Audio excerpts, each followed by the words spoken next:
Oo na, maliraw ang political dynasty. Pero may choice ba tayo? Para masagot yan, kailangan muna natin balikan quickly ang kasaysayan. Noong panahon po ng mga Kastila, ang lokal na kapangyarihan ay nasa kamay ng ilang pamilya. Silang tinatawag na prinsipalya. Sila ang may lupa, sila ang may impluwensya, sila ang may bulong sa pamahalaan, habang ang karamihan, wala. Pagdating ng mga Amerikano noong early 1900s, dinala nila ang eleksyon. A national presidential election campaign. May boto na ang mga tao, may demokrasya na sa papel. Disclaimer lang, bago tayo magpatuloy, kailangang linawin natin, hindi ito usapin ng mabuti o masamang tao ha. May mga pamilyang naglingkod ng maayos at may totoong ambag. Ang pinag-uusapan natin dito ay hindi ang intensyon, kundi ang sistema.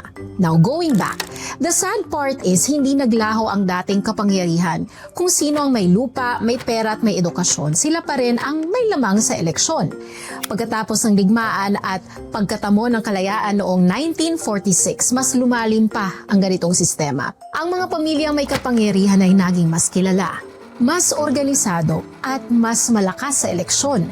Dito nabuo ang modern political dynasties. Matapos ang diktadura, sinubukan itong tugunan ng 1987 Constitution.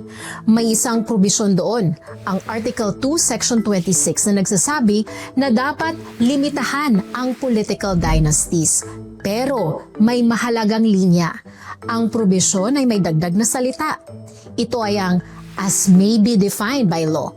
Ibig sabihin, kailangan pa ng hiwalay na batas para maipatupad ito. Hanggang ngayon, wala pang ganong batas na naipapasa. Kaya sa praktika, legal pa rin ang political dynasties. Kaya kapag tinatanong natin, pero may choice ba tayo? Ang sagot ay hindi simple. Hindi ito problema ng isang eleksyon lang. Hindi rin ito biglaang nangyari. Ito ay resulta ng isang sistemang hinugis ng kasaysayan. Pero ang mga sistemang ginawa ng tao, pwede ring baguhin ng tao. Hindi madali, hindi mabilis, pero nagsisimula ito kapag hindi na tayo mabilis mamangha o madadala sa apelyido lamang, kundi sa mga desisyon, mga resulta at pananagutan ng ating titiwalaan.